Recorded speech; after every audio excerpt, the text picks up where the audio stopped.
Hi, hello, ನಮಸ್ಕಾರ. Welcome back to the my channel.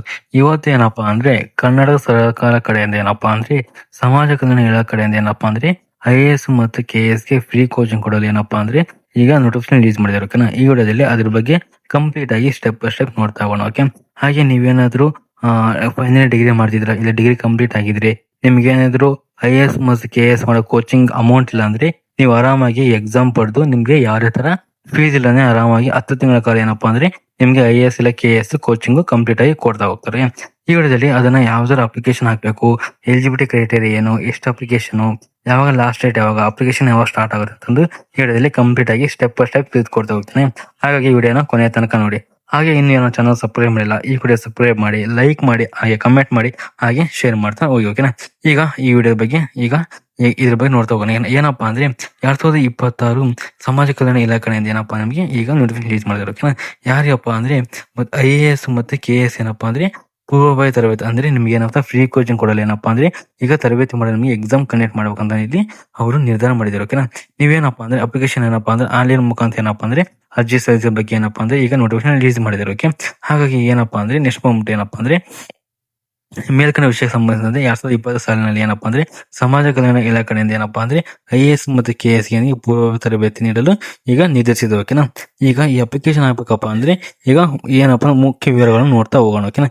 ಏನಪ್ಪಾ ಅಂದ್ರೆ ಯೋಜನೆ ಮತ್ತು ಹೆಸರು ಉದ್ದೇಶ ಏನಪ್ಪಾ ಅಂದ್ರೆ ಸಮಾಜ ಕಲ್ಯಾಣ ಕರ್ನಾಟಕ ಭಾಗದ ಜಿಲ್ಲೆಗಳಿಗೆ ಅಂದ್ರೆ ಏನಪ್ಪಾ ಅಂದ್ರೆ ಹೈದರಾಬಾದ್ ಕರ್ನಾಟಕಗಳಿಗೆ ಇರ್ತಿರಲ್ವಾ, IAS ಮತ್ತು KS ಏನಪ್ಪಾ ಅಂದ್ರೆ ಫ್ರೀ ಕೋಚ್ ನೀಡಲು ಈಗ ಅಪ್ಲಿಕೇಶನ್ ಬಿಟ್ಟಿದೆ ಅಂತ ಹೇಳಿದ್ರು. ಓಕೆನಾ?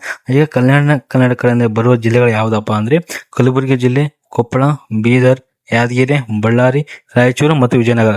ಏನಪ್ಪಾ ಟೋಟಲ್ ಆಗಿ ಇಷ್ಟು ಜಿಲ್ಲೆಗಳು ಬರ್ತವೆ. ಓಕೆನಾ?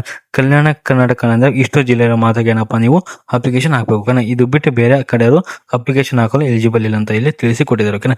ಟೋಟಲ್ ಬಂದ್ಬಿಟ್ಟು ಏನಪ್ಪಾ ಅಂದ್ರೆ ಕಲಬುರಗಿ 1, ಕೊಪ್ಪಳ 2, ಬೀದರ್ 3, ಯಾದಗಿರಿ 4, ಬಳ್ಳಾರಿ 5, ರಾಯಚೂರು 6, ಹಾಗೆ ವಿಜಯನಗರ ಬಂದ್ಬಿಟ್ಟು ಏನಪ್ಪಾ ಅಂದ್ರೆ ಟೋಟಲ್ ಆಗಿ 7 ಜಿಲ್ಲೆಗಳಿಗೆ ಏನಪ್ಪಾ ಅಂದ್ರೆ ನಿಮಗೆ ಅಪ್ಲಿಕೇಶನ್ ಹಾಕಲು ಕರೆದಿದ್ದಾರೆ. ಓಕೆನಾ? ಇವರು ಬಿಟ್ಟು ನಿಮಗೆ ಬೇರೆಯವರು ಅಪ್ಲಿಕೇಶನ್ ಹಾಕಲು ಬರೋದಿಲ್ಲ. ಓಕೆ, ಅದಾದ್ಮೇಲೆ ಬಂದ್ಬಿಟ್ಟು ಏನಪ್ಪಾ ಅಂದ್ರೆ ಮೀಸಲಾತಿ ಕೊಡ್ತಾರೆ. ಏನಪ್ಪಾ ಅಂದ್ರೆ ಅಪ್ಲಿಕೇಶನ್ ಹಾಕಲು ನಿಮಗೆ ಮೀಸಲಾತಿ ಕೊಟ್ಟಿದ್ದಾರೆ. ಓಕೆನಾ?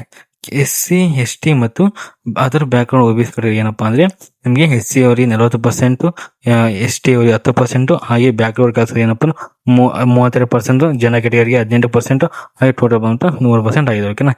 ಏನಂತಪ್ಪ ಅಂದ್ರೆ ನಿಮಗೆ ಕೆಟಗರಿ ಏನಪ್ಪಾ ಅಂದ್ರೆ ರಿಸರ್ವೇಶನ್ ಪರ್ಸೆಂಟೇಜ್ ಕೊಡ್ತಾ ಹೋಗಿದ್ದಾರೆ. ಓಕೆನಾ? ನೀವು ಇಲ್ಲಿ ನೋಡ್ತಾ ಹೋಗ್ಬೋದು ಯಾರ ಕೆಟಗರಿ ಎಷ್ಟು ರಿಸರ್ವೇಶನ್ ಇಲ್ಲಿ ಕೊಟ್ಟಿದ್ದಾರೆ ಅಂತ ಇಲ್ಲಿ ನಾವು ನೋಡ್ತಾ ಹೋಗ್ಬೋದು. ಓಕೆ, ಹಾಗೆ 4% ಏನಪ್ಪಾ ಅಂದ್ರೆ ಹ್ಯಾಂಡಿಕ್ಯಾಪ್ಟರ್ ಏನಪ್ಪಾ ಅಂದ್ರೆ 4% ಏನಪ್ಪಾ ಅಂದ್ರೆ ಹ್ಯಾಂಡಿಕ್ಯಾಪ್ಟರ್ ಇಲ್ಲಿ ಕೊಡ್ತಾ ಹೋಗಿದ್ದಾರೆ. ಓಕೆ, ಹಾಗೆ ನೆಕ್ಸ್ಟ್ ಬಂದ್ಬಿಟ್ಟು ಏನಪ್ಪಾ ಅಂದ್ರೆ ಈಗ ಏನಪ್ಪಾ ಅಂದ್ರೆ ಪರೀಕ್ಷಾ ಶುಲ್ಕ. ಈ ಅಪ್ಲಿಕೇಶನ್ ಆಗ್ಬೇಕಪ್ಪ ಅಂದ್ರೆ ನಾವು ಎಷ್ಟು ಅಮೌಂಟ್ ಪೇ ಮಾಡಕಪ್ಪ ಅಂದ್ರೆ ಅರ್ಜಿ ಸಲ್ಲಿಸಲಾಗುವ ಎಲ್ಲಾ ಅಭ್ಯರ್ಥಿಗಳು ಪರೀಕ್ಷಾ ಶುಲ್ಕದ ವಿನಂತಿ ನೀಡಲಾಗಿದೆ. ಅಂದ್ರೆ ಏನಪ್ಪಾ ಅಂದ್ರೆ ನೀವು ಯಾವುದೇ ಒಂದು ಅಪ್ಲಿಕೇಶನ್ ಹಾಕಿದ್ರು ಕೂಡ ಯಾರು ಜನರಲ್ ಆಗಿರ್ಬೋದು, OBC, SC, ST ಆಗಿರ್ಬೋದು, ನೀವು ಯಾವ್ದು ಅಪ್ಲಿಕೇಶನ್ ಹಾಕಿದ್ರು ಕೂಡ ನಿಮ್ಗೆ ಯಾವುದೇ ತರ ಅಮೌಂಟ್ ನ ಪೇ ಮಾಡೋ ಅವಶ್ಯಕತೆ ಇಲ್ಲ ಅಂತ ಇಲ್ಲಿ ತಿಳಿಸಿ ಕೊಟ್ಟಿದ್ದಾರೆ. ಓಕೆ, ಹಾಗೆ ತರಬೇತಿ ಅವಧಿ ಏನಪ್ಪಾ ಅಂದ್ರೆ ಎಷ್ಟು ತಿಂಗಳ ಕಾಲ ನಿಮ್ಗೆ ಇಲ್ಲಿ ಫ್ರೀ ಕೋಚಿಂಗ್ ಕೊಡ್ತಾರಪ್ಪ ಅಂದ್ರೆ ಟೋಟಲ್ ಬಂದ್ಬಿಟ್ಟು ಏನಪ್ಪಾ ಅಂದ್ರೆ 10 ತಿಂಗಳ ಕಾಲ ಏನಪ್ಪಾ ನಿಮಗೆ ಫ್ರೀ ಕೋಚಿಂಗ್ ಇಲ್ಲಿ ಕೊಡ್ತಾರೆ ಅಂತ ಇಲ್ಲಿ ನಾವು ನೋಡ್ತಾ ಹೋಗ್ಬೋದು. ಹಾಗೆ ಬಂದ್ಬಿಟ್ಟು ವಯೋಮಿತಿ ಎಷ್ಟಿರಕಪ್ಪ ಈ ಜಾಬ್ ನಾವು ಅಪ್ಲೈ ಮಾಡಕಪ್ಪ ಅಂದ್ರೆ ಎಲಿಜಿಬಿಲಿಟಿ ಅಂದ್ರೆ ವಯೋಮಿತಿ ಎಷ್ಟಿರಕಪ್ಪ ಅಂದ್ರೆ ವಯೋಮಿತಿ ಬಂದ್ಬಿಟ್ಟು ಎಷ್ಟಪ್ಪ ಅಂದ್ರೆ 21 ವರ್ಷದಿಂದ 37 ವರ್ಷ ಇದ್ದಾರೆ ಎಲ್ಲರೂ ಕೂಡ ಈ ಜಾಬ್ ನೀವು ಅಪ್ಲೈ ಮಾಡಬಹುದು. ಓಕೆನಾ? ನೀವೇನಾದ್ರೂ ಫೈನಲ್ ಡಿಗ್ರಿ ಮಾಡ್ತಾ ಇದ್ರೆ ಆರಾಮಾಗಿ ಇದನ್ನ ಅಪ್ಲೈ ಮಾಡಬಹುದು. ಓಕೆ, ನಿಮ್ಗೆ ಇವಾಗಲೇ 21 ವರ್ಷ ಆಗಿರುತ್ತೆ. ಓಕೆ, ಹಾಗೆ ನೆಕ್ಸ್ಟ್ ಬಂದ್ಬಿಟ್ಟು ಏನಪ್ಪಾ ಅಂದ್ರೆ ಕೋರ್ಸ್ನ ವಿವರ ಕೊಟ್ಟಿದ್ದಾರೆ. ಓಕೆನಾ? ಈಗ ನಾವು ಪಾಸ್ ಆದ್ಮೇಲೆ ಯಾವ ತರ ಕೋರ್ಸ್ ಇರುತ್ತಪ್ಪ ಅಂದ್ರೆ ಕೇಂದ್ರ ಲೋಕಸೇವಾ ಆಯೋಗ ಅಂದ್ರೆ UPSC ಮತ್ತು ಕರ್ನಾಟಕ ಲೋಕಸೇವಾ ಅಂದ್ರೆ KPSC ಕಡೆಯಿಂದ ಕ್ರಮ ಪ್ರತಿ ವರ್ಷ IAS ಮತ್ತೆ IFS ಮತ್ತೆ IPS, IRS ಮೊದಲಾದ 23 ವಿವಿಧ ಸೇವೆಗಳಲ್ಲಿ ಹುದ್ದೆಗಳಿಗೆ ಮತ್ತೆ KS ಹುದ್ದೆಗಳಿಗೆ ನೇಮಕಾತಿ ನಡೆಸುವ ಪರೀಕ್ಷೆ ಸಿದ್ಧತೆ. ಏನಪ್ಪಾ ಅಂದ್ರೆ ನಾನು ಈಗ ಕ್ಲಿಯರ್ ಆಗಿ ಹೇಳ್ತೀನಿ. ಏನ್ ಕೊಟ್ಟಿದಾರಪ್ಪ ಅಂದ್ರೆ IAS ಮತ್ತೆ ಅಂದ್ರೆ UPSC ಮತ್ತು KPSC ಏನಪ್ಪಾ ಅಂದ್ರೆ IAS, UPSC, KPSC, IRS, IFS ಮುಂತಾದ 23 ಹುದ್ದೆಗಳಲ್ಲಿ ಏನಪ್ಪಾ ಅಂದ್ರೆ ಈಗ ತರಬೇತಿ ಕೊಡಲಾಗುತ್ತೆ. ಓಕೆನಾ? ಇಲ್ಲಿ ಏನಪ್ಪಾ ಅಂದ್ರೆ ಒಂದ್ಸಲ ಕೋಚಿಂಗ್ ಸೇರ್ಕೊಂಡ್ರೆ ಇವು 3 ಎಲ್ಲ ಇನ್ಕ್ಲೂಡ್ ಆಗಿ ಈ ಕೋಚಿಂಗ್ ಒಳಗೆ ಎಲ್ಲಾ ತರದ ಇನ್ಕ್ಲೂಡ್ ಆಗಿರುತ್ತೆ ಅಂತ ಇಲ್ಲಿ ಕೊಟ್ಟಿದ್ದಾರೆ. ಓಕೆ, ನೆಕ್ಸ್ಟ್ ಬಂದ್ಬಿಟ್ಟು ಏನಪ್ಪಾ ಕೊಟ್ಟಿದಾರಪ್ಪ ಅಂದ್ರೆ ಸರದಿ ತರಬೇತಿ ಪದವಿಯ ಪರೀಕ್ಷೆ ಉತ್ತೀರ್ಣರಾಗುವ ಪದವಿಯ ಅಂತಿಮ ಸೆಮಿಸ್ಟರ್ ವ್ಯಾಸಂಗ ಮಾಡುತ್ತಿರುವ ಅಭ್ಯರ್ಥಿಗಳು ಸಹ ಅರ್ಜಿ ಸಲ್ಲಿಸಲು ಅನರ್ಹರಿದ್ದು, ಆಯ್ಕೆ ಪ್ರಕ್ರಿಯೆ ದಾಖಲಾತಿ ಪರಿಶೀಲನೆ ಹಂತದ ಪದವಿ ವ್ಯಾಸಂಗದ ಮುಕ್ತಾಯಗೊಳಿಸಿರುವ ಬಗ್ಗೆ ಅಧಿಕೃತವಾಗಿ ದಾಖಲೆಗಳನ್ನು ಹೊಂದಿರಬೇಕಂತ ತಿಳಿಸಿತು. ಏನಪ್ಪಾ ಅಂದ್ರೆ ನೀವೇನಾದ್ರೂ ಫೈನಲ್ ಇಯರ್ ಡಿಗ್ರಿ ಮಾಡ್ತಾ ಇದ್ರೆ ನೀವು ಕೂಡ ಅಪ್ಲಿಕೇಶನ್ ಹಾಕ್ಬೇಕು. ಓಕೆನಾ. ಏನಪ್ಪಾ ಅಂದ್ರೆ ಡಾಕ್ಯುಮೆಂಟ್ ವೆರಿಫಿಕೇಶನ್ ಹೋದಾಗ ನೀವು ಎಷ್ಟು ಸೆಮಿಸ್ಟರ್ ನೀವು ಓದಿದಿರಾ ಆ ಎಲ್ಲಾ ಡಾಕ್ಯುಮೆಂಟ್ ಕೂಡ ನೀವು ತಗೊಂಡು ಹೋಗ್ಬೇಕಂತ ಇಲ್ಲಿ ಕೊಟ್ಟಿದ್ದಾರೆ. ಓಕೆನಾ. ನೆಕ್ಸ್ಟ್ ಬಂದ್ಬಿಟ್ಟು ಏನಪ್ಪಾ ಅಂದ್ರೆ ಅಭ್ಯರ್ಥಿಗಳು ಸಾಮಾನ್ಯ ಅರ್ಹತೆ. ಏನಪ್ಪಾ ಅಂದ್ರೆ ಅಭ್ಯರ್ಥಿಗಳಲ್ಲಿ ಸಾಮಾನ್ಯ ಅರ್ಹತೆ ಏನಿರಬೇಕಪ್ಪ, ಎಲಿಜಿಬಿಲಿಟಿ ಏನಿರಬೇಕಪ್ಪ ಅಂದ್ರೆ ಮೊದಲನೇ ಬಂದ್ಬಿಟ್ಟು ಏನಪ್ಪಾ ಅಂದ್ರೆ ನೀವೇ ಫಸ್ಟ್ ಕರ್ನಾಟಕದ ರಾಜ್ಯದ ನಿವಾಸಿ ಆಗಿರ್ಬೇಕಂತ ಇಲ್ಲಿ ಫಸ್ಟ್ ಕೊಟ್ಟಿದ್ದಾರೆ. ಓಕೆನಾ. ಹಾಗೆ ನೆಕ್ಸ್ಟ್ ಬಂದ್ಬಿಟ್ಟು ಏನಪ್ಪಾ ಅಂದ್ರೆ ನೀವು ಹೈದರಾಬಾದ್ ಕರ್ನಾಟಕ ಅಂದ್ರೆ 371 ಪ್ರಮಾಣ ಪತ್ರ ಹೊಂದಿರಬೇಕು. ಇದು ಕರ್ನಾಟಕ ಕಡೆಯಿಂದ ಬಿಟ್ಟಿರೋ ಕಾರಣ ನೀವು ಹೈದರಾಬಾದ್ ಕರ್ನಾಟಕದ ಏನಪ್ಪಾ ಅಂದ್ರೆ ಸರ್ಟಿಫಿಕೇಟ್ ಹೊಂದಿರ್ಬೇಕಂದ್ರೆ 371J ಒಂದು ಸರ್ಟಿಫಿಕೇಟ್ ಇರುತ್ತಲ್ವಾ ಅದನ್ನ ನೀವು ಹೊಂದಿರಬೇಕಂತ ಇಲ್ಲಿ ಕೇಳಿಕೊಟ್ಟಿದ್ದಾರೆ. ಓಕೆ. ಹಾಗೆ ಮುಂದೆ ಬಂದ್ಬಿಟ್ಟು ಅರ್ಜಿ ಸಲ್ಲಿಸುವ ಕೊನೆಯ ದಿನಾಂಕದೊಳಗೆ ನಿಗದಿತ ನಮೂನೆಯ ಜಾತಿಯ ಮತ್ತು ಆದಾಯ ಪತ್ರವನ್ನು ಹೊಂದಿರಬೇಕು.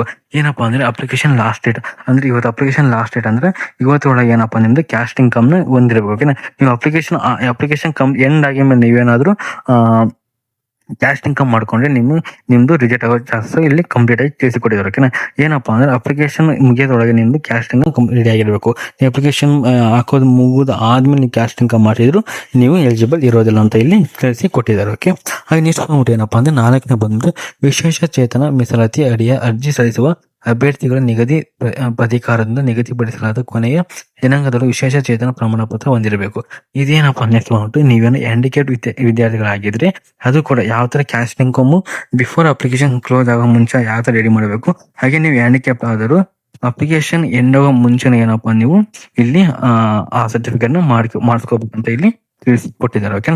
ಇದಿಷ್ಟು ಇದ್ರ ಬಗ್ಗೆ ಆಯ್ತು. ಆಮೇಲೆ ನೆಕ್ಸ್ಟ್ ಏನಪ್ಪಾ ಅಂದ್ರೆ ಇದು ಪ್ರೀ ಕೋಚಿಂಗ್ ಅಪ್ಲೈ ಮಾಡಕಪ್ಪ ಅಂದ್ರೆ ನಿಮ್ದು ಆನ್ಯುವಲ್ ಇನ್ಕಮ್ ಅಂದ್ರೆ ಇನ್ಕಮ್ ಎಷ್ಟು ಬೇಕಪ್ಪ ಅಂದ್ರೆ ಬಂದ್ಬಿಟ್ಟು ಏನಪ್ಪಾ ಅಂದ್ರೆ 5 ಲಕ್ಷದ ಒಳಗೆ ಏನಪ್ಪಾ ನಿಮ್ದು ಇನ್ಕಮ್ ಇರಬೇಕು. ನಿಮ್ದು ಏನದು 5,50,000 ರೂಪಾಯಿ ಕೂಡ ಏನಪ್ಪಾ ಅಂದ್ರೆ ನೀವು ಈಗ ಫ್ರೀ ಕೋಚಿಂಗ್ ಅಪ್ಲಿಕೇಶನ್ ಹಾಕಲು ನೀವು ಬರೋದಿಲ್ಲ. ಓಕೆ. ನೀವು ಅಕಸ್ಮಾತ್ ಹಾಕಿದ್ರು ಕೂಡ ನಿಮ್ದು ಎಜೆಕ್ಟ್ ಆಗೋ ಚಾನ್ಸಸ್ ಜಾಸ್ತಿ ಇರುತ್ತೆ. ಓಕೆನಾ. 5 ಲಕ್ಷದ ಒಳಗೆ ಏನಪ್ಪಾ ನಿಮ್ದು ಇನ್ಕಮ್ ಇರಬೇಕು. ಹಾಗೆ ನೆಕ್ಸ್ಟ್ ಬಂದ್ಬಿಟ್ಟು ಆಯ್ಕೆ ವಿಧಾನ ಯಾವ ತರ ಸೆಲೆಕ್ಷನ್ ಪ್ರೋಸೆಸ್ ನಡೆಸ್ತಾರಪ್ಪ ಅಂದ್ರೆ ಫಸ್ಟ್ ಬಂದ್ಬಿಟ್ಟು ಏನಪ್ಪಾ ಅಂದ್ರೆ ಅಭ್ಯರ್ಥಿಗಳ ಸಾಮಾನ್ಯ ಪ್ರವೇಶ ಪತ್ರಿಕೆಯಲ್ಲಿ ಗಳಿಸಿದ ಅಂಕಗಳ ಆಧಾರದ ಮೇಲೆ ಆಯ್ಕೆ ಮಾಡಲಾಗುತ್ತೆ. ಏನಪ್ಪಾ ಅಂದ್ರೆ ನೀವು ಫ್ರೀ ಕೋಚಿಂಗ್ ಅಪ್ಲಿಕೇಶನ್ ಹಾಕ್ಮೇಲೆ ಇದೇ ಮಂತ್ ಏನಪ್ಪಾ ನಿಮಗೆ ಎಕ್ಸಾಮ್ ಕಂಡಕ್ಟ್ ಮಾಡ್ತಾರೆ. ಓಕೆನಾ. ಇದೇ ಮಂತ್ ಏನಪ್ಪಾ ನಿಮ್ಗೆ ಎಕ್ಸಾಮ್ ಕಂಡಕ್ಟ್ ಮಾಡಿದಾಗ ಆ ಎಕ್ಸಾಮ್ ಕಂಡಕ್ಟ್ ಮಾಡಿದಾಗ ಎಷ್ಟು ಮಾರ್ಕ್ಸ್ ಬರ್ತಾರೋ ಆ ಮಾರ್ಕ್ಸ್ ಬೇಸಿಸ್ ಮೇಲೆ ಏನಪ್ಪಾ ನಿಮ್ಗೆ ಸೆಲೆಕ್ಷನ್ ಪ್ರೋಸೆಸ್ ನಡೀತಾ ಹೋಗುತ್ತೆ. ಎಷ್ಟು ಬಂದ್ಬಿಟ್ಟು ಏನಪ್ಪಾ ಅಂದ್ರೆ ಪ್ರವೇಶ ಪರೀಕ್ಷೆಯನ್ನು ಜಿಲ್ಲಾ ಶಿಕ್ಷಣ ಮತ್ತು ತರಬೇತಿ ಸಂಸ್ಥೆಯ ವತಿಯಿಂದ ನಡೆಸಲಾಗುತ್ತೆ ಇಲ್ಲಿ ತಿಳಿಸಿಕೊಟ್ಟಿದ್ದಾರೆ. ಓಕೆನಾ. ಏನಪ್ಪಾ ಆಯಾ ಜಿಲ್ಲಾ ಕಡೆಯಿಂದ ಏನಪ್ಪಾ ಅಂದ್ರೆ ಪರೀಕ್ಷೆಯನ್ನು ಕಂಡಕ್ಟ್ ಮಾಡ್ತಾ ಹೋಗ್ತಾರೆ. ಓಕೆನಾ. ನೀವು ಮತ್ತೆ ಯಾವುದೇ ತರ SLC ಮತ್ತು PUC ಮಾರ್ಕ್ಸ್ ಗಳ ಮೇಲೆ ನಿಮ್ದು ಯಾವುದೇ ತರ ಇಲ್ಲಿ ಸೆಲೆಕ್ಷನ್ ಮಾಡೋದಿಲ್ಲ. ಇಲ್ಲಿ ಎಕ್ಸಾಮ್ ಕಂಡಕ್ಟ್ ಮಾಡ್ತಾರೆ, ಎಕ್ಸಾಮ್ ಪಾಸ್ ಆಗಬೇಕು, ಇಷ್ಟಂತ ಮಾರ್ಕ್ಸ್ ತಗೊಂಡ ಮೇಲೆ ನಿಮ್ಗೆ ಆಯಾ ತರ ಸೆಲೆಕ್ಷನ್ ಪ್ರೋಸೆಸ್ ನಡೆಸ್ತಾ ಹೋಗ್ತಾರೆ. ಓಕೆ.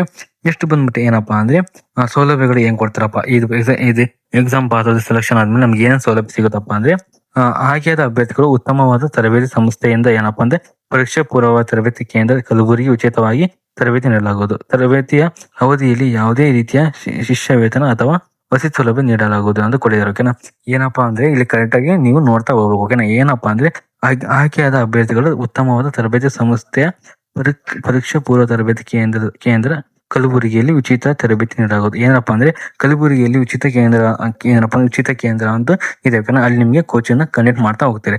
ಅದಾದ್ಮೇಲೆ ಮತ್ತೆ ತರಬೇತಿ ಅವಧಿಯಲ್ಲಿ ಏನಪ್ಪಾ ಅಂದ್ರೆ ಕೋಚಿಂಗ್ ತಗೊಳ್ಳುವ ಅವಧಿಯಲ್ಲಿ ನಿಮ್ಗೆ ಶಿಷ್ಯ ವೇತನ ಅಂದ್ರೆ ನಿಮ್ಗೆ ಯಾವ ತರ ಅಮೌಂಟ್ ಕೊಡೋದಿಲ್ಲ, ಹಾಗೆ ವಸತಿ ಸೌಲಭ್ಯ ಕೂಡ ಇಲ್ಲಿ ಯಾವುದೇ ತರ ಇಲ್ಲಿ ಕೊಡೋದಿಲ್ಲ ಅಂತ ಇಲ್ಲಿ ನೀಡಿಕೊಟ್ಟಿದ್ದಾರೆ. ಓಕೆ. ಫಸ್ಟ್ ಇಲ್ಲಿ ಕ್ಲಿಯರ್ ಆಗಿ ಮೆನ್ಷನ್ ಮಾಡಿದ್ದಾರೆ. ನಿಮಗೆ ಲಾಸ್ಟ್ ಇಯರ್ ನೋಡಿದ್ರೆ ನಿಮ್ಗೆ ಅವರೇ ಇಲ್ಲಿ ಅವಾಗೆಲ್ಲ ಏನಪ್ಪಾ ಅಂದ್ರೆ ಪ್ರೈವೇಟ್ ಈ ಕೋಚಿಂಗ್ ಸೆಂಟರ್ ಒಳಗೆ ಇಲ್ಲಿ ವಿಜಯನಗರ ಒಳಗೆ ನೋಡಬಹುದು, ಇನ್ಸೆಟ್ ಆಗಿರ್ಬೋದು, ವಿಸನ್ ಆಗಿರ್ಬೋದು, ಇಂಡಿಯಾ ಫಾರ್ IAS ಆಗಿರ್ಬೋದು, ರಾಜ್ಕುಮಾರ್ ಅಕಾಡೆಮಿ ಆಗಿರ್ಬೋದು, ಇಲ್ಲಿ ಏನಪ್ಪಾ ಅಂದ್ರೆ ಕೆಲವೊಂದು ಅಕಾಡೆಮಿಗಳು ಇದು. ಓಕೆನಾ. ಲಾಸ್ಟ್ ಇಯರ್ ಎಲ್ಲ ಹಂಗೆ ಅಪಾಯಿಂಟ್ಮೆಂಟ್ ಮಾಡಿದ್ದಾರೆ. ಯಾವ ತರ ಮಾಡಿದಾರಪ್ಪ ಅಂದ್ರೆ ಫ್ರೀ ಕೋಚಿಂಗ್ ನ ಅಪ್ಲಿಕೇಶನ್ ಹಾಕಿ ನೀವು ಪಾಸ್ ಆದ್ಮೇಲೆ ಏನಪ್ಪಾ ಅಂದ್ರೆ ನಿಮ್ಗೆ ಸೆಲೆಕ್ಷನ್ ಮಾಡಿ ನಿಮ್ಗೆ ಪ್ರೈವೇಟ್ ಕೋಚಿಂಗ್ ಸೆಂಟರ್ ಒಳಗೆ ನಿಮ್ಗೆ ಸೆಲೆಕ್ಷನ್ ಮಾಡಿದ್ದಾರೆ. ಇವಾಗ ಆ ತರ ಇಲ್ಲ. ಏನಪ್ಪಾ ಅಂದ್ರೆ ಕಲಬುರಗಿ ಒಳಗೆ ಅವ್ರದೇ ಒಂದು ಸಪರೇಟ್ ಆಗಿ ಒಂದು ಕೇಂದ್ರಗಳು ಮಾಡಿದ್ದಾರೆ. ಓಕೆನಾ. ಆ ಕೇಂದ್ರದಲ್ಲಿ ಏನಪ್ಪಾ ನಿಮ್ಗೆ 10 ತಿಂಗಳ ಕಾಲ ಏನಪ್ಪಾ ನಮಗೆ ಕೋಚಿಂಗ್ ನ ಕೊಡ್ತಾರೆ. ಆ ಕೋಚಿಂಗ್ ಕೊಟ್ಟ ಮೇಲೆ ಏನಪ್ಪಾ ನಿಮ್ಗೆ ಯಾವುದೇ ತರ ನಿಮ್ಗೆ ತಿಂಗಳಿಗೆ ಇಷ್ಟೊಂತ ಅಮೌಂಟ್ ಕೊಡೋದಿಲ್ಲ. ಲಾಸ್ಟ್ ಇಯರ್ ಎಲ್ಲ ಈಗ ತಿಂಗಳ ಕೊಡ್ತಾ ಇದ್ದಾರೆ. ಓಕೆ. ನನ್ನ ಫ್ರೆಂಡ್ಸ್ ಎಲ್ಲ ಕೊಡ್ತಾ ಇದ್ದಾರೆ. ಓಕೆ. ನಿಮಗೆ ಈ ತರ ಮುಂದೆ ಬರೋ ವಿದ್ಯಾರ್ಥಿಗಳು ಯಾವುದೇ ತರ ನಿಮ್ಗೆ ಶಿಷ್ಯ ವೇತನ ಕೊಡೋದಿಲ್ಲ, ಹಾಗೆ ನಿಮ್ಗೆ ಯಾವ ತರ ಫ್ರೀ ಆಗಿ ಹಾಸ್ಟೆಲ್ ಫೆಸಿಲಿಟಿ ಕೂಡ ನೀವು ಕೊಡೋದಿಲ್ಲ. ಓಕೆ. ನೀವೇ ಇಲ್ಲಿ ಓನ್ ಆಗಿ ಹಾಸ್ಟೆಲ್ ಫೆಸಿಲಿಟಿ ಇಲ್ಲ PG ನ ನೋಡ್ಕೋಬೇಕಂತ ಇಲ್ಲಿ ತಿಳಿಸಿ ಕೊಟ್ಟಿದ್ದಾರೆ. ಓಕೆ. ಅದಾದ್ಮೇಲೆ ಪರೀಕ್ಷೆ ಅಭ್ಯರ್ಥಿಗಳ ಆಯ್ಕೆ ಯಾವ ತರ ಮಾಡ್ತಾರಪ್ಪ ಅಂದ್ರೆ IAS ಅಭ್ಯರ್ಥಿಗಳು IAS ಅಂದ್ರೆ UPSC ಕೋಚಿಂಗ್ ಗೆ 100 ವಿದ್ಯಾರ್ಥಿಗಳು ಇರ್ತಾರೆ. ಹಾಗೆ KS ಏನಪ್ಪಾ ಅಂದ್ರೆ 400 ವಿದ್ಯೆಗಳು ವಿದ್ಯಾರ್ಥಿಗಳು ಇರ್ಬೇಕಂತ ಇಲ್ಲಿ ಕೊಟ್ಟಿದ್ದಾರೆ. ಟೋಟಲ್ ಆಗಿ ಏನಪ್ಪಾ ಅಂದ್ರೆ 500 ಸೀಟ್ಗಳು ಖಾಲಿ ಇದಾವೆ. 100 ಬಂದು UPSCಗೆ, 400 ಬಂದು KPSCಗೆ ಇಲ್ಲಿ ಕೋಚಿಂಗ್ ಕೊಡಲು ಇಲ್ಲಿ ಅವರು ನಿರ್ಧರಿಸಿದ್ದಾರೆ ಅಂತ ಇಲ್ಲಿ ನಾವು ನೋಡ್ತಾ ಹೋಗ್ಬೋದು. ನೆಕ್ಸ್ಟ್ ಬಂದ್ಬಿಟ್ಟು ಏನಪ್ಪಾ ಅಂದ್ರೆ ಯಾವ ತರ ಅರ್ಜಿ ಸಲ್ಲಿಸೋಕೆ ದಿನಾಂಕ, ಯಾವ ತರ ಅಪ್ಲಿಕೇಶನ್ ಕೊನೆಯ ದಿನಾಂಕ ಬಂದ್ಬಿಟ್ಟು ಯಾವಾಗ, ಪ್ರಾರಂಭ ದಿನಾಂಕ ಬಂದ್ಬಿಟ್ಟು ಯಾವಾಗಪ್ಪ ಅಂದ್ರೆ ಆನ್ಲೈನ್ ಅರ್ಜಿ ಸಲ್ಲಿಸೋ ಪ್ರಾರಂಭ ದಿನಾಂಕ ಬಂದ್ಬಿಟ್ಟು 7/5/2020 ಅಂದ್ರೆ ಮೇ ತಿಂಗಳ 7ನೇ ತಾರೀಕು ನಿಮ್ದು ಅಪ್ಲಿಕೇಶನ್ ಆಗ ಸ್ಟಾರ್ಟ್ ಆಗುತ್ತೆ. ಹಾಗೆ ಆನ್ಲೈನ್ ಅಲ್ಲಿ ಅರ್ಜಿ ಸಲ್ಲಿಸೋ ಕೊನೆಯ ದಿನಾಂಕ ಬಂದ್ಬಿಟ್ಟು ಯಾವಾಗಪ್ಪ ಅಂದ್ರೆ 21 ಮೇ ಅಂದ್ರೆ ಇದೇ ಮಂತ್ 7ನೇ ತಾರೀಕಿಗೆ ಅಪ್ಲಿಕೇಶನ್ ಸ್ಟಾರ್ಟ್ ಆಗಿ ಹಾಗೆ ಇದೇ ಮಂತ್ 21ನೇ ತಾರೀಕು ನಿಮ್ದು ಕೊನೆಯ ದಿನಾಂಕ ಆಗಿರುತ್ತೆ. ಓಕೆನಾ. ಹಾಗಾಗಿ ನೀವು ಈ ಅಪ್ಲಿಕೇಶನ್ ಆಗೋದು ಲಿಮಿಟೆಡ್ ಟೈಮ್ ಇರೋದ ಕಾರಣ ನೀವು ಬೇಗ ಅಪ್ಲಿಕೇಶನ್ ಹಾಕ್ಬೇಕು. ಓಕೆ. ಹಾಗೆ ನೆಕ್ಸ್ಟ್ ಬಂದ್ಬಿಟ್ಟು ಏನಪ್ಪಾ ಅಂತ ಥರ್ಡ್ ಬಂದು ಆನ್ಲೈನ್ ಮೂಲಕ ಪ್ರವೇಶ ಬಟನ್ ಡೌನ್ಲೋಡ್ ಮಾಡಬೇಕು. ಯಾವಾಗಪ್ಪ ಅಂದ್ರೆ ನೀವು ಅಪ್ಲಿಕೇಶನ್ ಹಾಕಿ ಕೇವಲ 7 ದಿನ ಆದ್ಮೇಲೆ ಏನಪ್ಪಾ ನಿಮಗೆ ಇಲ್ಲಿ ಎಕ್ಸಾಮ್ ಕಂಡಕ್ಟ್ ಮಾಡ್ತಾರೆ. ಓಕೆನಾ. ಇಲ್ಲಿ ಏನಪ್ಪಾ 28ನೇ ತಾರೀಕು ಏನಪ್ಪಾ ನಿಮ್ಗೆ ಆ ಆರ್ಟಿಕಲ್ ಬಿಡ್ತಾರೆ, ಡೌನ್ಲೋಡ್ ಮಾಡ್ಕೋಬೇಕು. ಆಮೇಲೆ ಎಕ್ಸಾಮ್ ಬಂದ್ಬಿಟ್ಟು ಏನಪ್ಪಾ ಅಂದ್ರೆ 31/5/2020 ಅಂದ್ರೆ ಇದೇ ಮಂತ್ 7ನೇ ತಾರೀಕು ಅಪ್ಲಿಕೇಶನ್ ಸ್ಟಾರ್ಟ್ ಆಗಿ ಇದೇ ಮಂತ್ ಅಪ್ಲಿಕೇಶನ್ 21ಕ್ಕೆ ಎಂಡ್ ಆಗಿ ಇದೇ ಮಂತ್ 28ಕ್ಕೆ ಆಲ್ ಟಿಕೆಟ್ ಬಿಡ್ತಾರೆ. ಹಾಗೆ 31ಕ್ಕೆ ನಿಮ್ದು ಎಕ್ಸಾಮ್ ಇಲ್ಲಿ ಕಂಡಕ್ಟ್ ಮಾಡ್ತಾರೆ ಅಂತ ಹೋಗಿದ್ದಾರೆ. ಏನಪ್ಪಾ ಅಂದ್ರೆ ಎಲ್ಲಾ ಒಂದೇ ತಿಂಗಳೊಳಗೆ ಅಪ್ಲಿಕೇಶನ್ ಸ್ಟಾರ್ಟ್ ಆಗಿ ಎಂಡ್ ಆಗಿ ಎಕ್ಸಾಮ್ ಕಂಡಕ್ಟ್ ಮಾಡೋದು ಒಂದೇ ತಿಂಗಳೊಳಗೆ ಎಲ್ಲ ಇಲ್ಲಿ ಕಂಪ್ಲೀಟ್ ಮಾಡ್ತಾರೆ ಅಂತ ಇಲ್ಲಿ ಕಂಪ್ಲೀಟ್ ಆಗಿ ಅವರು ತಿಳಿಸಿ ಕೊಟ್ಟಿದ್ದಾರೆ. ಓಕೆ. ನಿಮ್ಗೆ ಏನಾದ್ರು ಈ ವಿಡಿಯೋ ಏನಾದ್ರು ಹಾಗಾಗಿ ನೀವು ಅಪ್ಲಿಕೇಶನ್ ಆಗಿದ್ರೆ ಬೇಗ ಓದ್ಕೊಂಡು ನೀವು ಎಕ್ಸಾಮ್ ನ ಕ್ಲಿಯರ್ ಮಾಡಬೇಕು. ಓಕೆನಾ. ಅದಾದ್ಮೇಲೆ ಯಾವ ತರ ಅಪ್ಲಿಕೇಶನ್ ಆಗ್ಬೇಕಪ್ಪ ಅನ್ನೋದಾದ್ರೆ ನಿಮ್ಗೆ ತುಂಬಾ ಜನಕ್ಕೆ ಡೌಟ್ ಇರುತ್ತೆ. ಓಕೆನಾ. ನಾನು ಡಿಸ್ಕ್ರಿಪ್ಷನ್ ಬಾಕ್ಸ್ ಅಲ್ಲಿ ಏನಪ್ಪಾ ಅಂದ್ರೆ ಡೈರೆಕ್ಟ್ ಆಗಿ ಅಪ್ಲೈ ಮಾಡೋ ಲಿಂಕ್ ಕೊಟ್ಟಿರ್ತೇನೆ. ಓಕೆನಾ. ನೀವು 7ನೇ ತಾರೀಕು ಆದ್ಮೇಲೆ ಏನಪ್ಪಾ ಅಂದ್ರೆ ಅಪ್ಲಿಕೇಶನ್ ಆಗೋದು ನೀವು ಸ್ಟಾರ್ಟ್ ಮಾಡಬೇಕು. ಓಕೆನಾ. ಏನಪ್ಪಾ ಅಂದ್ರೆ ಇನ್ನೂ ಒಂದು 4 ದಿನ ಟೈಮ್ ಇರುತ್ತೆ. ಓಕೆನಾ. 4 ದಿನ ಒಳಗೆ ನಿಮ್ದೆಲ್ಲ ಡಾಕ್ಯುಮೆಂಟ್ ರೆಡಿ ಮಾಡ್ಕೊಂಡು ಹಾಗೆ ನಿಮ್ದು ಕ್ಯಾಸ್ಟ್ ಇನ್ಕಮ್ ಇಲ್ಲ ಅಂದ್ರೆ ಅದನ್ನ ಕೂಡ ಮಾಡಿಸ್ಕೊಂಡು ರೆಡಿ ಮಾಡಿ ಇಟ್ಕೊಳ್ಳಿ. ಓಕೆ. ಹಾಗೆ 7ನೇ ತಾರೀಕು ಅಪ್ಲಿಕೇಶನ್ ಸ್ಟಾರ್ಟ್ ಆಗುತ್ತೆ. ಹಾಗೆ ನಾನು ಡಿಸ್ಕ್ರಿಪ್ಷನ್ ಬಾಕ್ಸ್ ನಿಮಗೆ ಅಪ್ಲೈ ಮಾಡೋ ಲಿಂಕ್ ಕೊಟ್ಟಿರ್ತೇನೆ. ಓಕೆನಾ. ಅದನ್ನ ಕ್ಲಿಕ್ ಮಾಡ್ಕೊಂಡು ಅದ್ರ ಮುಖಾಂತರ ನೀವು ಅಪ್ಲೈ ಮಾಡಬೇಕು. ನನ್ನ ಇಷ್ಟದಲ್ಲಿ ಯಾವ ತರ ಅಪ್ಲಿಕೇಶನ್ ಹಾಕೋದು ಅಂತ ನಿಮಗೆ ಇಷ್ಟದಲ್ಲಿ ನಿಮ್ಗೆ ಏನು ಬೇಕಿದ್ರೆ ಕಮೆಂಟ್ ಬಾಕ್ಸ್ ಅಲ್ಲಿ ಕಮೆಂಟ್ ಮಾಡಿ, ನಾನು ಯಾವ ತರ ಅಪ್ಲಿಕೇಶನ್ ಹಾಕೋದು ಕೂಡ ನಿಮಗೆ ವಿಡಿಯೋ ಮಾಡಿ ಕೊಡ್ತೇನೆ. ಓಕೆನಾ. ಇದಿಷ್ಟು ಏನಪ್ಪಾ ಅಂದ್ರೆ ಫ್ರೀ ಕೋಚಿಂಗ್ ಒಳಗೆ IAS ಮತ್ತೆ KPSCಗೆ ಯಾವ ತರ ಅಪ್ಲಿಕೇಶನ್ ಆಗೋದು ಅಂತಂದು ಯಾವ ತರ ಎಲಿಜಿಬಿಲಿಟಿ ಕ್ರೈಟೇರಿಯಾ ಅಂತ ಈ ವಿಡಿಯೋದಲ್ಲಿ ಕಂಪ್ಲೀಟ್ ಆಗಿ ನಮಗೆ ತಿಳಿಸಿ ಕೊಟ್ಟಿದ್ದೇನೆ. ಓಕೆನಾ. ಈ ವಿಡಿಯೋ ನಿಮ್ಗೆ ಇಷ್ಟ ಇದ್ರೆ ಪ್ಲೀಸ್ ನನ್ನ ಚಾನಲ್ ಸಬ್ಸ್ಕ್ರೈಬ್ ಮಾಡಿ, ಲೈಕ್ ಮಾಡಿ, ಕಮೆಂಟ್ ಮಾಡಿ, ಹಾಗೆ ಶೇರ್ ಮಾಡಿದ್ರೆ ಹೋಗಿ. ಓಕೆನಾ. ಇಷ್ಟೊತ್ತಿನ ವಿಡಿಯೋ ನೋಡೋದಕ್ಕಾಗಿ ಧನ್ಯವಾದಗಳು.